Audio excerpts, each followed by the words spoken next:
How many come from Europe? I used to do that once. How many come from North America? Yeah, so it's mostly European. How many of you developers? Thank God. Okay, so we have the right people in the room. Why did you come? So I'm curious. This is the part when Dustin said I'm gonna have to repeat the questions, but how many of you in development? Or engineering? Everything is development, but there is engineering. We all know that. And how many of you work on mobile phone? Mostly mobile development. Cool. Okay, lead intern. I want to introduce my lead intern, András. This is his first Unite. Be gentle to him. He was very, very concerned being on stage.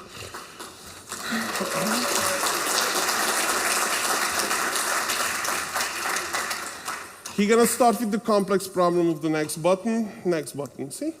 Then you see me. Good. I'm gonna do introductions. My name is Aron Sogor.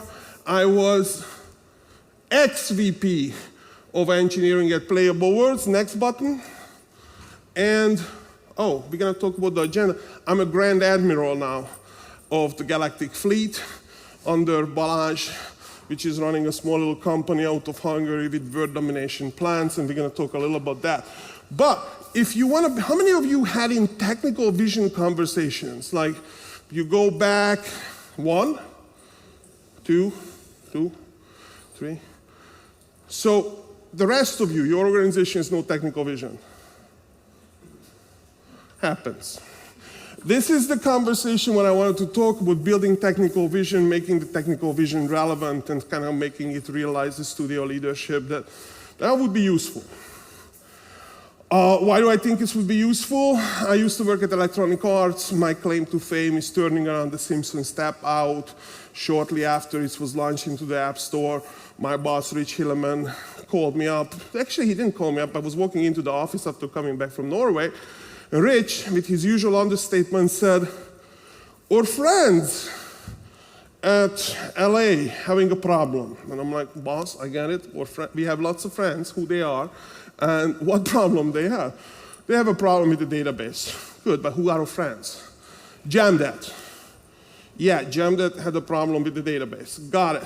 I went down, and it's basically meant Tim Cook said, get the out of the App Store, and the Simpsons Step Out was out. There was a problem with the database too, but that wasn't really the problem he wanted to solve. Next slide. So that's my introduction. I'm a father of 3, and I have a superpower of ADHD I wanted to write down because this presentation is gonna make a lot more sense with the disability disclosures. And I also believe in authentic leadership, so it's a little hard to follow sometimes. That's why we actually did it in a different format. Next, you're gonna switch over. Okay. Whatever, that buttons. Yes, this one. Now I made the presentation in free form because actually you can see it in a spatial dimension and you're gonna understand why it's different. So we're gonna talk about, this is a really old model, comes from the 70s, what was taught to me in EA. And you basically talk about a little bit with your organization, your leadership, your team, your boss. What's your company culture? And then you can take the conversation in 2 directions. And we're gonna demonstrate how is the 2 direction goes. So you can go to, okay, we can talk about the culture, then we talk about the structure, then we talk about the people, then we talk about the strategy, and then we talk about the product. I kind of put this as a red line. This conversation gets worse and worse as you go to this direction. If you go the blue line, choose your own adventure, you're gonna go to product, strategy, people, and structure, and this conversation becomes a lot more clarifying as you go and more optimistic. So choose your own adventure. Raise your hand if you wanna go on the happy path, raise your hand if you wanna go to the sad path later, and then we're gonna see both. We're doing good on time. Yeah, 6 minutes in. So happy path, raise your hand. Not very optimistic. Sad path, who wanna see the disaster? Kiki, you. Okay, so we're gonna do disaster second to work it up, and then we're gonna do, okay, lead intern, product. We're gonna talk about, no, culture first. Fundamentally, we have to figure out what culture means. Okay, culture means you help the people with your presentation. See? Yes, it does. Yeah, we help you. Thank you. Do you always feel supported? I always feel supported. Good. We got him some Michelin food last night to support. It was tasty, by the way. I will tell you the address. You should totally check it out. Expense account, at least have 200 per person. So, culture. Who are you? And are you able to tell people who are you? And are you willing to deal with the fact that that's who you are? So, I have ADHD. That's a problem for large many of studios because, Aaron, you can't focus. Well, if you want me to focus on one thing, it's going to be hard.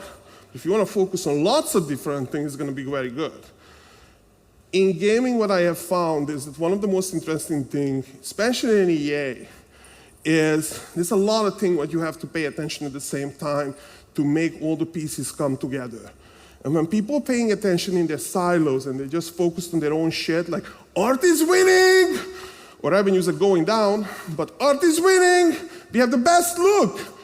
We just don't have any more funds to develop the game. That's a problem. Focus on the whole picture. Then it becomes a superpower. We built a company which leverages our disabilities or our special skills. We understand who we are. That's what it is. Now make the most of it. Get help. Ask people to help you out. Hire a lead intern. Very affordable and very helpful. And very ambitious. And one of the best in the business, so I already have him. But really ask the question who you are, what you want to, and when I ask people right now, if I would ask any of you, like you, who are you? Yeah. Yeah, so I know your name. I work in AR company. Mm-hmm. I work in an AR company, smart AI? AR. AR. Yeah. Augmented reality company. He works in augmented reality. Okay. And we have a group of people that we do very Yeah, things. Yeah, so he said about that they have people. He touched on the people part. I still don't understand what their product is, but it's in the AR market. And you can sort of get the picture of what are the things what he paid attention for is the things what he wants me to know about. And there is also the things what he didn't tell me about, like lead intern, help me. If you look at the product question, where's your money coming from? Where is your money? And the reason why I think that where is the money comes from, it's a super interesting question because many people in the company forget about that. And when they forget about it, it's kind of like it's not coming. You look around and you ask, it's like, leading to who is in charge of money coming in? I'm in. Good. Boss, who is in charge of money coming in? Everyone. Thank God. So that's it. Did you see how culture works? Boss said, everyone. Lead intern, talk to boss. Lead intern, you are in charge of money, remember. So you have to sort of push it down to the organization and make it very clear but then you have to know what money comes from and how do you deal with it. So when you build your technical strategy, you kind of have to get in line with the revenue. So when you want to imply like, let's build an AI. Dude, how much is it going to fucking cost us? Sorry, edit it out later. But it's if you don't anchor it into the economic realities of your revenue, it's a cool idea, bro. But it's going to be a problem. No? Do you think we covered product? Probably. Probably. Good. If there's any question, you take it later, okay? Strategy. Where are we in 18 months?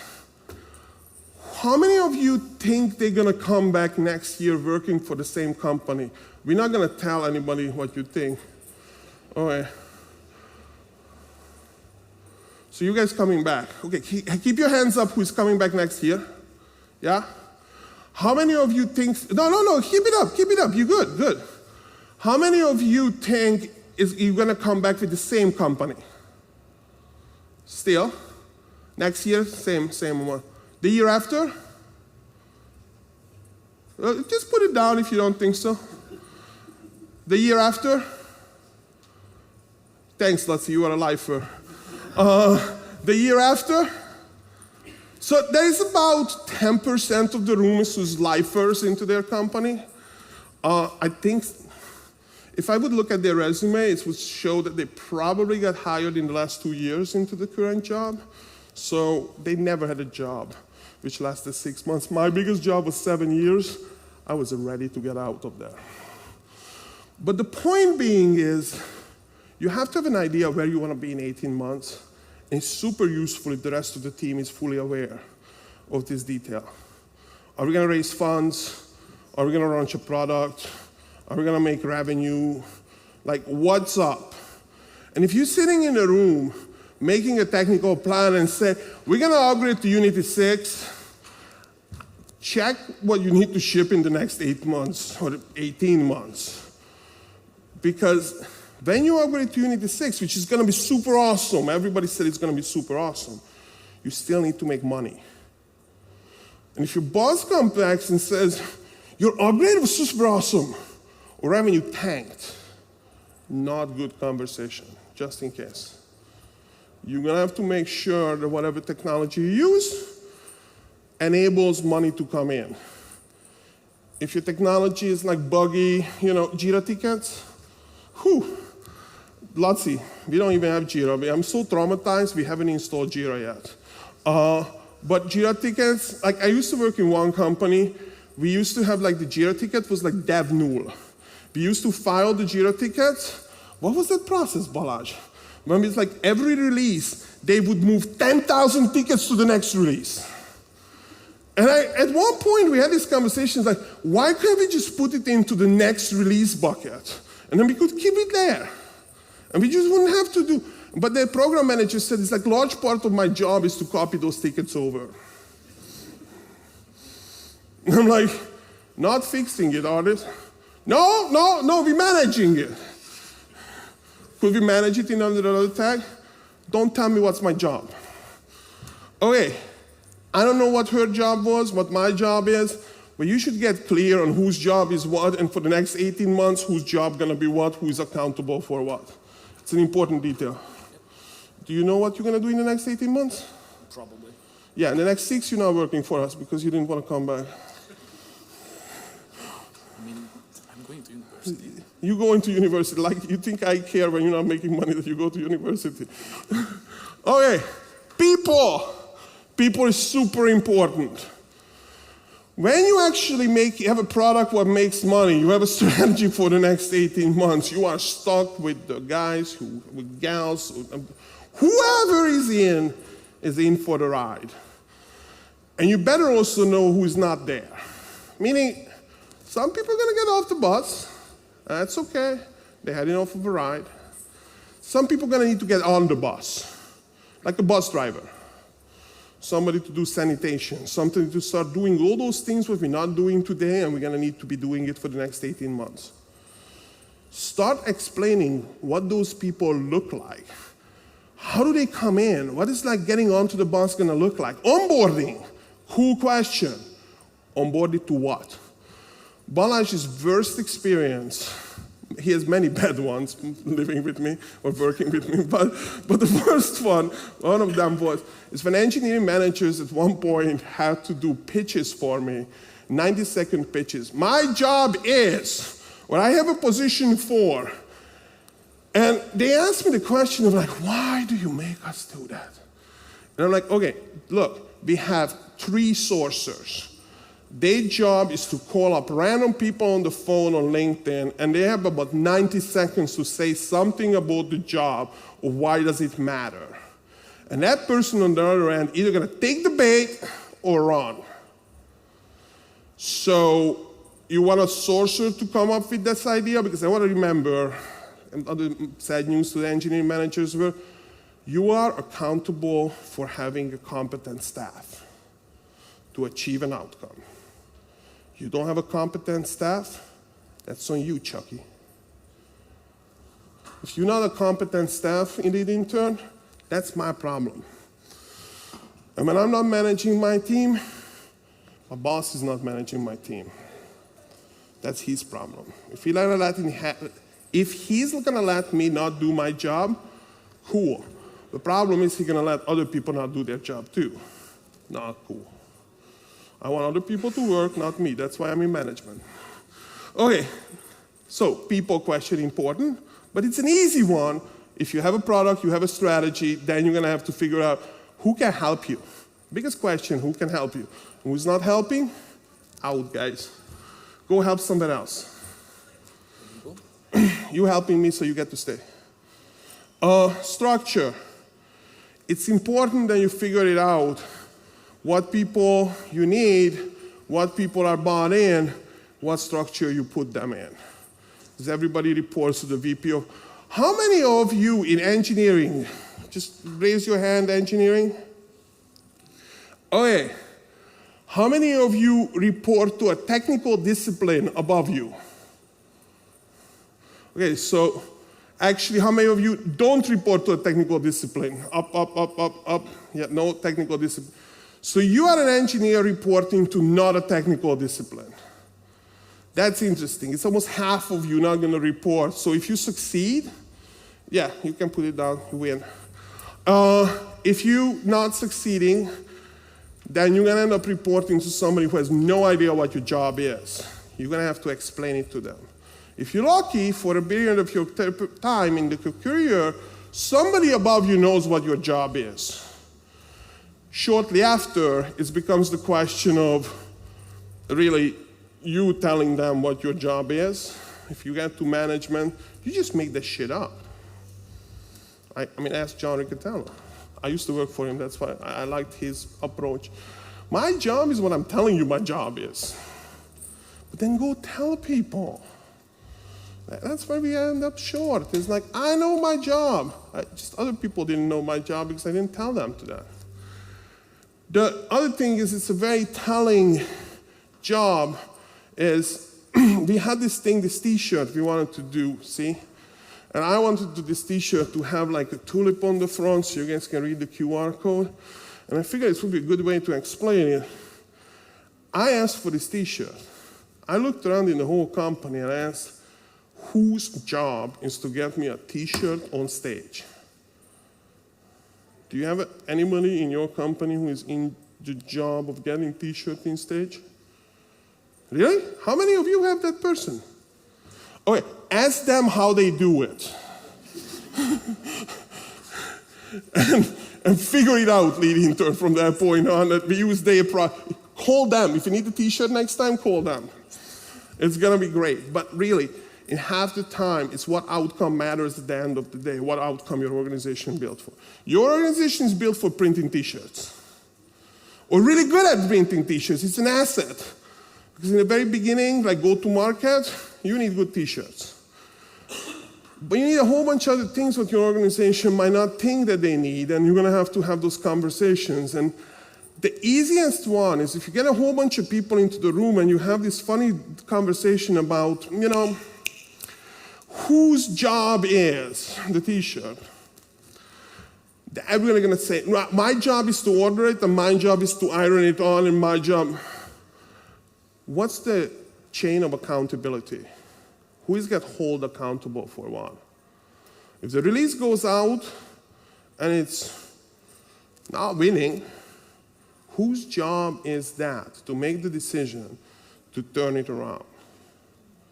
My proudest moment on Simpson Step Out, I tell you,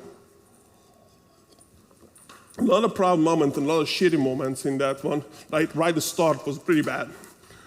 But the proudest moment was 8 months in, 2 months after we launched in Korea.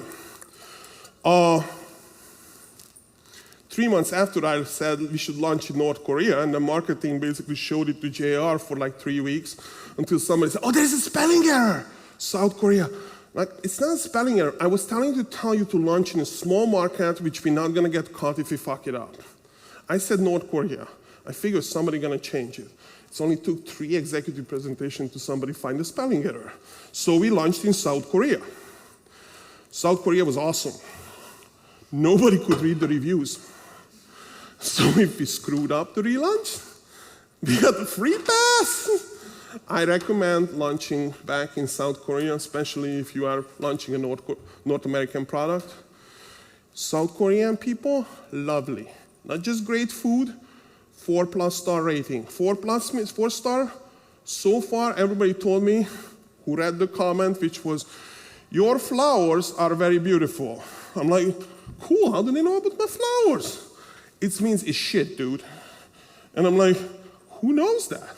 If you speak South Korean, you understand. I'm like, thank God nobody does. Not on the exec team. So we were safe. And we were able to relaunch the product. But at the end of the day, in this whole process, you kept asking the question, who is accountable? Who is accountable? And the very funny thing is, everybody can tell you what their job is, but when in a room full of lots of people telling you what your job is, if you want silence, and you want people to listen to you, listen to them first and ask them the question, what are you accountable for? When is the point when I can fire you because you are not actually meeting the expectation? What should I expect from you? Can you tell me what should I expect? Because I get that I have unreasonable expectation for András. I have a lot of them. Well, what you do is you tell me, do not expect me to do this, boss. And I can go to Balázs and say, lead intern doesn't want to do job. Balázs, Aron, don't make the lead intern do that job. My job is to tell you what jobs you don't make the interns do. And I'm like, now I know what he's accountable for. You can have this conversation very easily. And the simplest way to do is, hi, my name is Aron.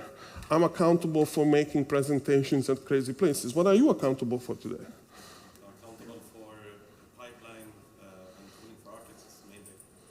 Okay. Are you accountable for any revenue? The revenue? Yeah. You got nothing to do with revenue. Well, side effects of what I do can affect it negatively and positively. Is it a big deal or a small deal? Not too big. Not too big. Either way. It depends on how big. So if you don't have you, we should be okay for a couple of months. Yeah. Okay. If you don't have you for the next 18 months, we're going to be okay? Yes. Wrong answer. Don't tell that your boss. It's long term. Yeah. We're spending, dude, if they can tell you what they're doing for the next 18 months, you should say, I'm very relevant to the next 18 months. If you want to stay there, say, I'm very relevant to the next 18 months. The following ways. Balázs can tell me very relevant to your 18 months. He always tells me, it's like, dude, we need to get to Catalonia, Plazo, something. I don't want to butcher the language, but it's the Catalonia. It's not the Barcelona. The cab took us to the wrong place once. And you just scream, Catalonia! And then they take you to the right one. But there's 2 palazzes. That's why. There's like 2 giant stadiums, and if you don't speak Spanish, good luck to you. They get to the Plaza, something, but then it gets to the Barcelona, Catalonia. There's like at least 4 of these things, and you can visit all of them with 1 cab ride. So, going back, tell your boss that you are important for the next 18 months if you like the job, and try to convince him that you are actually relevant to his economic outcome. It's a relatively safe way to remain employed. I find that it's really funny, but if you go through and you can tell your boss in the next 18 months why he would be fired if you are fired, that's generally a good conversation. It's like, do you remember when we launch, you need me to go and tell the engineers to turn on the cranky machine and make software come out? Yeah, I like that stuff. I'm not here, you have no one to do that. Cool, I need you. You're gonna stay. Okay, how are we doing on time? We still have 35 minutes. Whew, that's a little rough. So, we looked at this. Any questions? Not yet?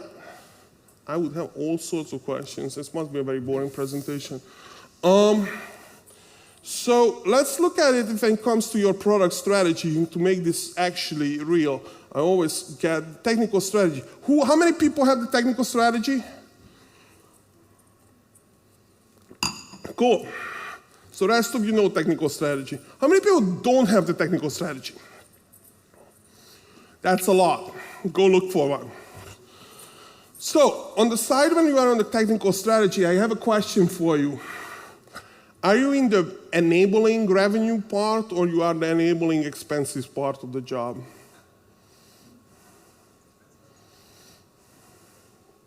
How many of you are in the enabling expenses part of the job?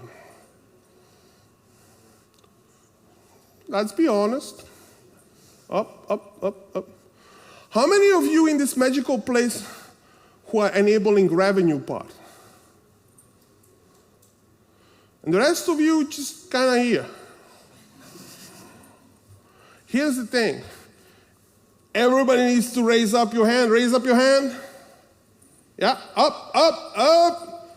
All of you. I see a couple down. See, that's when it's like everybody needs to understand I'm part of the making money process, and it's very important that you understand how. Figure it out. Let them know. And then when your technical strategy is discovered somewhere in the hallways and you ask them, like you, go in and say, dude, who is in the charge of the technical strategy?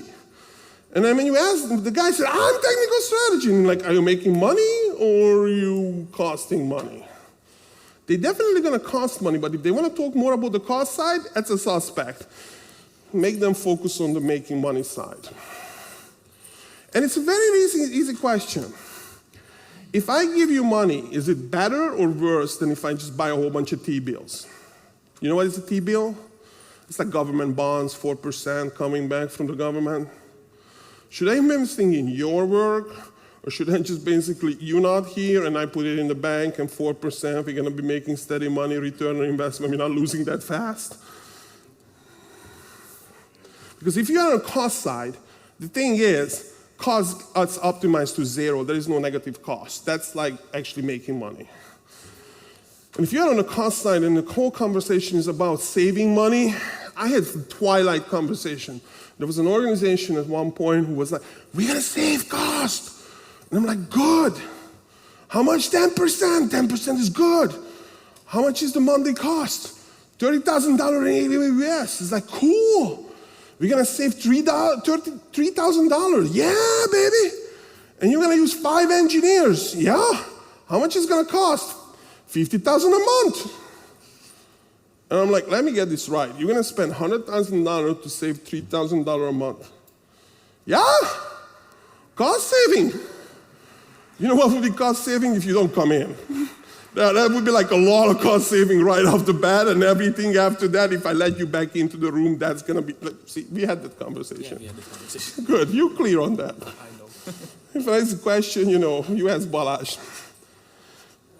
Technical strategy, company strategy, align it, make it go smooth together. That's like adopt for change. Dude, you don't know what's going to happen. If the company can tell you what's going to happen in the next 18 months, God bless. They're going to have a story.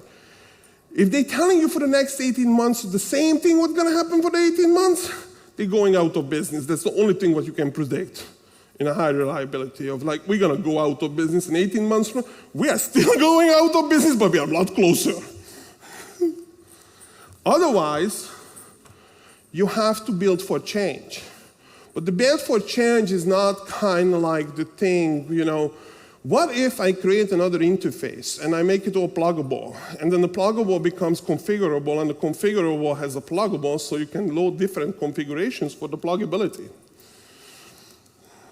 We all been on those systems when you're basically just flipping binaries at the end of the day with large and strings and numerate values, and you're wondering how did we make the binary system so complicated once again. Just build the thing. Just build something what works, something what works for that time, something what helps you understand how do you get to the market, build the first thing, get your first $100, make the next $1,000, make the next $2,000. Get something out every 2 weeks. Show it to everyone. The whole world cannot be insane. Find some friends who are going to like it. Show it to them. They're going to enjoy it more. You're gonna enjoy the conversation. I surrounded with my friends. Like lead intern is my #1 fan. That's why we hired him. Buy one. Borrow him. He wants a new job in a couple of years. Just remember him. Remember all these people, I told them you are available for hiring when you graduate. Great, thank you. In case this doesn't work out. Okay, so you are adopt for change? Yeah. Okay, now then adopt for pinching, because one minute. Pinching, yeah. You can pinch better. I can pinch better. Good. What do you want me to pinch? Not now. I can pinch that. Good. We got it. So the people issue and technical strategy. If you go home right now and after that and you don't know where you're going with 18 months and whatever, and you have no idea how your company strategy is shaping out, but you have this great technical plan that I'm gonna use this package in 6 months, it's gonna be SVGs with anchor points and splains, and it's all gonna be over. It's gonna be fun. I'm gonna work on my pet project again, like usually when I tune out and I'm not part of the conversation anymore. No, not that. It's when you're actually at work and you're doing the thing what you really wanted to do, what is that? And then who else is gonna help you with that? That's good. First, figure out what you're doing. Leave the people part alone. Really. I used to tell people when I was in management, Wallach doesn't let me do management, is that reasonable people under reasonable context come to reasonable outcomes. So oftentimes it's pretty obvious if you don't have a reasonable outcome, like t-shirt, wet, no tulip, whatever. This did not work, this t-shirt, not reasonable outcome. Are these people reasonable people? They are, otherwise I wouldn't have them around. I should have fired them a long time ago. Even if they're here, they are reasonable people. And let's not revisit that on the weekly basis, just once a month or quarter or year, but not on the daily basis. And if they are here, they're reasonable people, we had an unreasonable outcome, we probably didn't operate in a reasonable context. Leave the people alone. Ask them what the hell did they think they were doing. They're pretty sure they didn't know most of the time that they needed to make the t-shirt, or they didn't know that it was their job to deal with the t-shirt because he ironed and the other one bought the t-shirt and all this. We just didn't know that one guy needed to hold it all together. So we told the boss. And then he said, funny guy, he said, you have to stop all coming to me to tell me who else needs to do something. You guys need to start talking to each other. And I'm like, you are completely unreasonable, boss. And he said, if you keep doing this to me, I quit. I have never had a boss who threatened to quit on me. I always the first one to make that move. And that's sort of the most important part. If you run out of all reasons, I said so. And that's, which is the chain of accountability. You know, you get into this conversation about chain of accountability. It's like, who is accountable for making sure that this product will actually make money and we all have a job? That's actually a reasonable question to ask your CEO. I mean, seriously.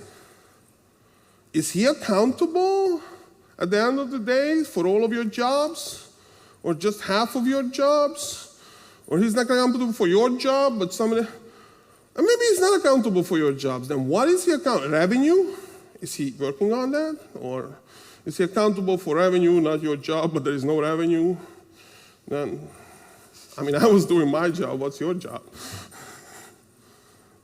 I mean, that's what I usually ask him. It's like, I'm gonna do the revenue part, you're gonna do the managing all these people part. It's okay. We all have jobs. But you just know which one, who is doing what, and how it's all interconnected. And then when it gets back to the technical strategy and upgrading the new library of the something, you can kind of see lots of unanswered questions. If you are like Balázs, and we all go to him of who is gonna do the t-shirt, and then you wanna talk about, should we use Unity 7, 72, 9, Epic, whatever? You know what he's gonna tell me? But let's try. Balázs, should we use Unity or Epic or something else? Why? Unreasonable. Why? Because we need to pick an engine, and when we need to pick an engine, that's what we're going to be super geeky about, so 3 of us can go and do computers. You make money and give us money to do computers. We do computers the best. Are you going to pay us? For computers? Yeah, well, no, for making us computers good. No? Do they make money? Do they make money? That's your job. So, you see how this conversation is going to go. It's like, he's going to say, does it make money? I say it's his job, and he says, no, it doesn't make money, so you don't get to do that. If you want to do the thing what you want to do, you're going to have to tell your boss, like me, why does he want that or she wants that to happen to them? Why does the company want that to happen to them? How are you the linchpin to that? Balázs, coming on stage, we're going to meet lots of exciting people, and we're going to tell them that we are building a company. Now that I'm not at Playable Words. And this company helps you answer these kind of questions. And we have a lot of experience talking to managers and having these uncomfortable conversations. And we are contractors, so you can always blame them for it. And then we can get fired, but the only reason we usually don't get fired, because we ask these questions of like, can you afford not to answer these questions? Because if you can, don't answer them. They're very pesky, they're very uncomfortable, take time. If you think it's relevant to your business, I suggest you get onto it. But then it's hard, when you struggle with it, ask for help. Help is available. And if you understand the value of answering those questions, you will see that our rates are very reasonable and cheap. I hope I have an interesting proposition. And if you have any more questions, we have 22 minutes to go. No questions? We are winning? Best session ever. Thank you.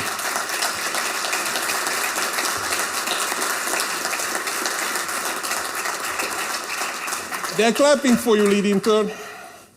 Let's give him applause, lead intern.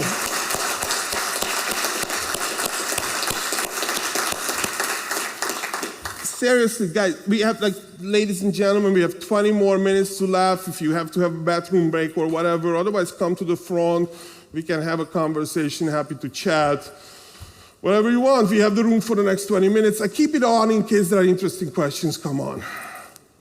Who are you first? Adrian, I'm founder and CEO. Mike's coming. I'm genuinely curious. Adrian, you're gonna have to hold the message. The torch is with you, the torch of birds. Thanks for the talk and the awesome graphics, man. That's awesome. I worked on it, dude. I see it. I see the effort. How likely do you, and maybe they won't let you come back and talk for answering this, but how likely do you think Unity 6 and having people integrate that now would derail a launch 6 to 9 months from now? I mean, it depends on your product, and we can have a conversation. Seriously, it truly depends on what you. If I go to market, new product, totally cool. I would call up Luke right now, and I said, I have the greatest product going in. It's gonna make gazillions of dollars, and I'm gonna tell Unity that we made it with Unity 6. I bet you Luke gonna say, I want nothing else than that. However, if you are like a subcontractor of EA, you're doing an upgrade to, what is that? What we talk to them? Battlefield of Hero? No, the Galaxy of Hero. If you like Galaxy of Hero, they almost sent it to India by now. Totally cool place, but they're usually not sending it to far, far away as a sign of respect and future growth. When that happening to you and they just are like about to send it to India, but they like, hey, you live closer in my time zone, so stay with me. Don't upgrade to Unity 6 because that conversation is gonna go really bad, really fast. It's a running P&L. It's like a multi-year P&L. Now you are taking the core app, and a fart can take you off of the monthly revenue train, and that's probably one of the 3 money-making products, what they report on a quarterly basis. Don't touch that. Not that kind of way. When you want to basically switch over, like let's say you have like your big product 10 years running, build a little product next to it. There's a colleague of mine said at one point, 18 months is more than, this is the best statement in game development. Just think about it, for all the work we ever done. 18 months is more than enough to fuck up anything. Micah, it's yours, baby. It's for you. It's more than enough to fuck up anything. So keep in mind, if this was a product which been in the market for more than 18 months, they fucked up much bigger things than the architecture of the software or whatever. And they're just waiting. Somebody there who been like 4 years ago put in the goodies and like, I haven't been caught, I was in the secret. You rewrite like 2 lines, it explodes. Dude, I was in EA for 2 years, and we had this code base of 15 years, 20,000 class files, and that was back in the early 2000s. That was like when JVMs were 32 bits. At 20,000 class files, the heap was overloading in terms of just not being able to load all the class files. It was getting to be a really rough situation.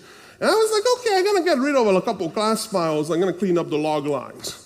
There is this one thing which is, whether you do a line ending or not after the if statement, it can do whatever different things. Long story, I melted down production. I melted down production like JR was calling my boss and was like, dude, why are you still working here? It's not back yet. And then my boss would be like, lead intern, just keep working.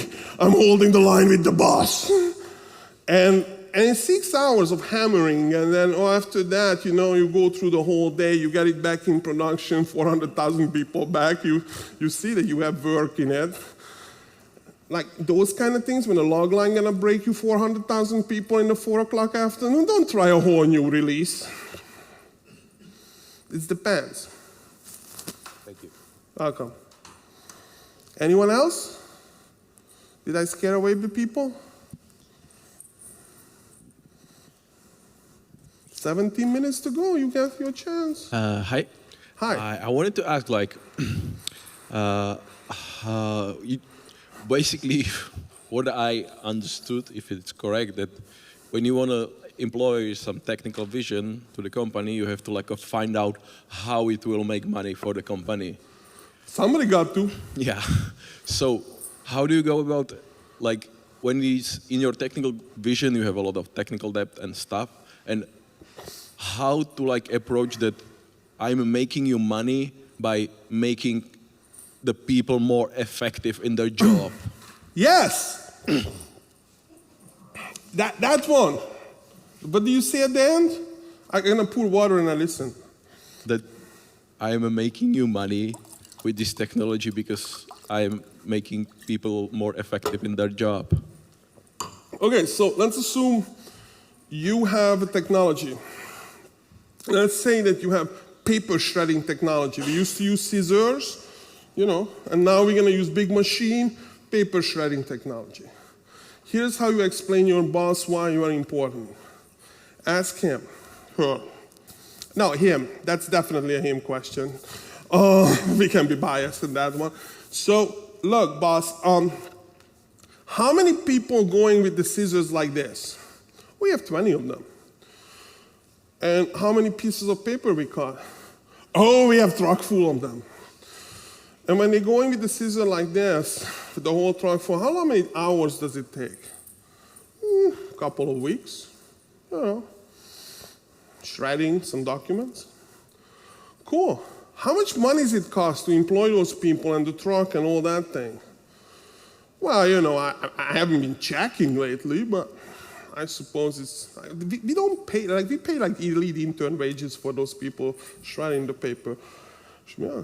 Can I take all that money and buy a big paper shredder, or just call a paper shredding service? Really, somebody who does this? Take that budget, count it all, said, okay, how much money does it go into doing this? Cool. Could we do that cheaper? Cool. Show him how. That's how easy it is. When we have to go to Git, you know there are those things when you go to Git and then you check in Jira and then you do a batch file that nobody knows and then you check it in and then it builds it and then you call Joe. Cool. Balázs and I had a really cool job. You remember that one with CDH? So we went from Budapest to Palo Alto. We went to Palo Alto, California. And they told us, Dan Sturman, who runs Roblox now, or used to, but he quit again, but he got lots of money. He said to us, you guys gonna do maintenance releases? And we were like, cool.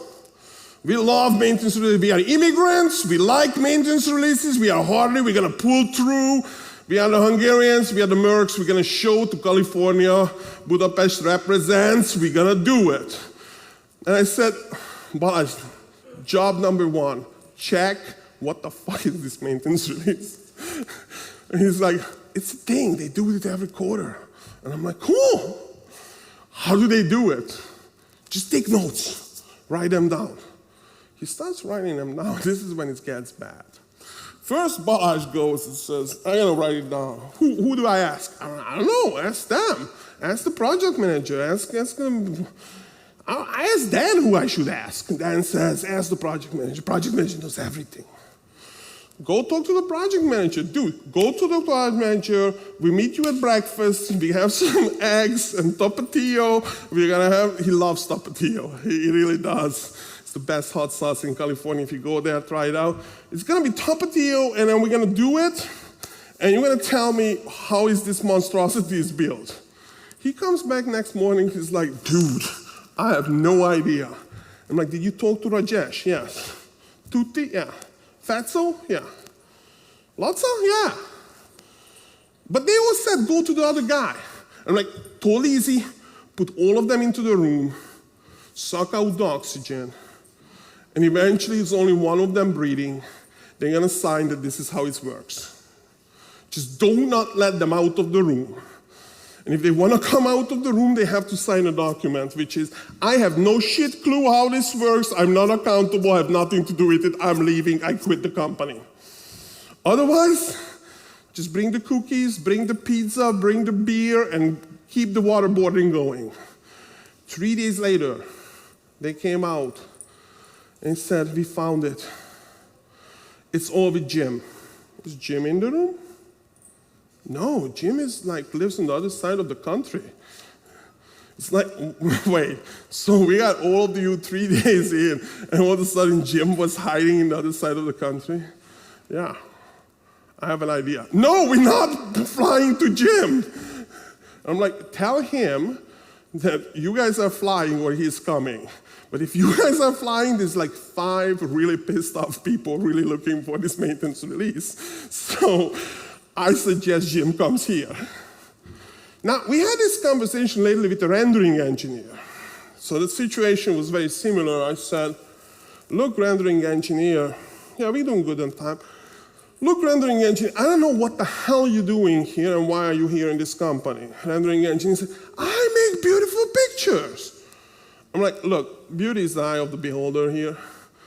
I mean, I don't like them. Some other people like them. There is like 5 of us. Nobody else uses this thing. So whatever. And he said, but they love the pictures. And I'm like, cool. I'm going to agree that even if I like the pictures, you should be able to tell me when do I get a new update. And when you say it's update, it actually works. And if it works, what does works actually means? And works actually means is, it worked on my box. When I looked at the pictures coming out of the computer, they were beautiful. Can I, what works means is, can I, big boss, see with my own eye on my computer such beautiful pictures? How many other people can see that? What's your role in that picture-making process? He said, these are very complicated questions. I'm a $20,000 a month contractor. I'm not required to answer you these questions. You are not the contracting authority for this. I'm like, I'm the VP of engineering. Yeah, but you don't sign my check. That's interesting, and you are an engineer here. Yeah, cool, let's go revisit this organizational structure topic, what we were talking about. We revisited, we reallocated budgets, he was working for me. So, I fixed structure. Question stands. Well, now that you mentioned, if you fire me, you're not gonna have a new release. And I said, good, you have point. I should keep you. When is new release coming? Well, you know, when it's ready. Oh wait, that point I got onto the trick here. See where you're going with that? It's, so I have you, I pay you $20,000 a month, and in Never Neverland, you're gonna ship me something. And every month, you're gonna ship me into Never Neverland, but not this month. That I can have for free. And now I understood that the conversation was going nowhere quickly. You know, when you got down to the brass tacks and it's not really jiving, you're just not hearing each other. So then, some of my colleagues said, why don't you just go meet him, buddy up? And I'm like, you know, we like buddies, we Hungarians. If you ever heard about Hungarians coming in from the East, Switzerland, then there are streets named after Hungarians, for they came over, had such a good time, we loved when they went home. There's some other words what they use for that, like God's blessed that they left, they raided the country.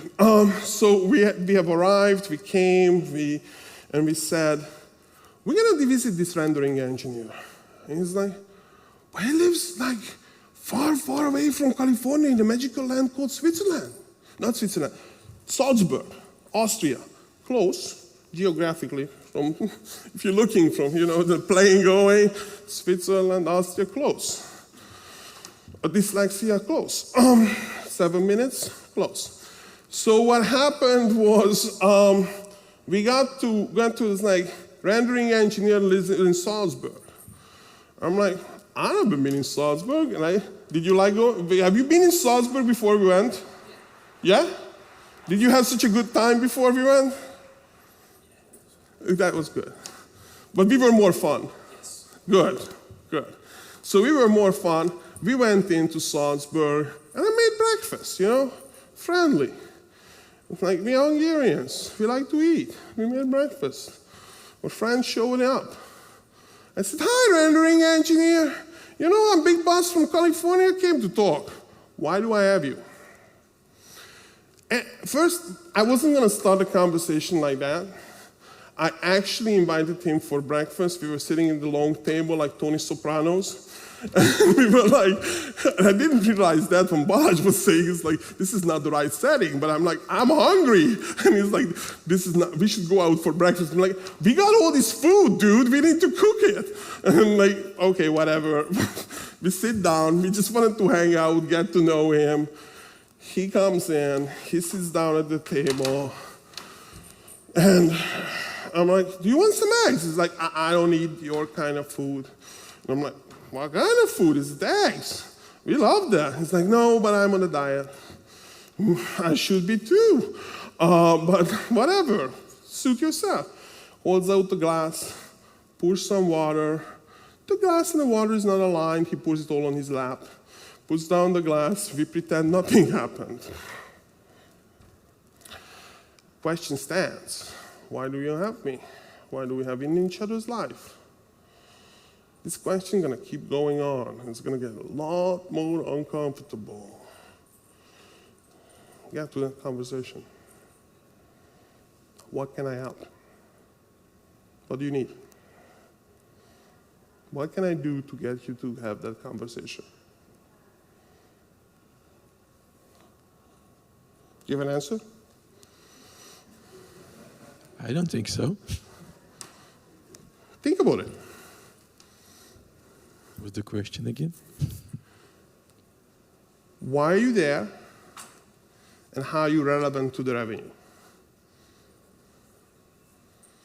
Because for the rendering engineer, the question was all along, If I not have you there, you're not shipping me a release, you are an expense on the balance sheet, and I can't get you to commit to any economic outcome or anything what I need to pay attention for, why are you here? And I can ask you very pointedly, I can ask you over a breakfast, we can hug, we can do it in any way. But that question, you and I should know the answer. I'm here right now to talk about getting real, because for the game companies who are going to get real, they're able to answer that question. That's going to be the 10% of the population, and that will be making money like always. And 90% going to be posting what we're seeing right now, decline, boom, whatever, gaming industry is over. We're still making games. There's still money coming in. What's your role in making money in your company? My company. My role is to enable other engineers to make us money. Very good. Go to those engineers and ask them, do you know that I'm enabling you to make money? Seriously, go there. Do you think if you go to them and you say, intern, I'm in charge of making you money, did you know that? Yes. Are they going to say that? The only way they're going to know is say, I asked him like 5 times, he knows what he needs to say. Did you ask them 5 times yet? No. Did you get the answer what you wanted? No, because I didn't ask. What answer do you want to hear? I seek the answer is for them to show me how are they going to contribute in making the money. Yeah, totally fair question. And you can go to them and have this very, very simple conversation. My job is to help you make more money. Lead intern, my job is to help you make more money. Do you know how you're making more money? That's a problem. See what happens? That's how simple it is. The way I help you make money, we demonstrate this function in organizations, and then these people are gonna have us hire us to help them, fix their organization. And if they don't help them fix their organization, we just do it our way, and we get paid. Our payment is very simple, cost plus 30%, shameless plug. We figured it out. If you're running a consulting organization like ours, you run 30% margin. All of your outsourcers, here's the simple answer, 30% margin. Most companies, if you ask a CFO, running about 25 to 27% overhead. That's what they call. So if you're going to have somebody charging 30% over their cost, it's almost what you have already anyway. But it's a disposable labor force. If it doesn't work, we don't have a big conversation. It's really easy, cut the contract. Try before you buy. There's a lot of people who argue that you should be using 70% of your labor force in a studio from fungible resources. How do you know that they are the kind what you need? Or you can keep them on staff, and then you burn up all of your studio money really quickly. Not winning. Which side of the equation would you like to be? Please pick a side, or shall it just happen to you? Most people who are unhappy in that industry, it's happened to them. What I'm trying to say is, if you wanted to answer these questions, you get to pick which side of the bus you want to sit on. The money-making side, the going out of business side, the making a hit side. Look, a hit gonna come from the firm. It's not magic. It's not just some dude walked in. Like back in the 90s, there used to be this 16-year-old in Silicon Valley starting a company. Like they were like the most stupid fucking videos ever what you could have on TV, showing is like every 5-year-old starting a startup in Silicon Valley. Yeah, they did. And they went out of business like this. There was not even business. They weren't even in business to go out. Because in business would have meant somebody actually paid them. But the only thing what they get paid for is to show up for that video. Fair? So there's a lot of good conversation to have. Time's up, but I'm gonna be around. We can meet outside, have some orange juice, water, whatever, hydration, whatever I can help. Thank you very much again.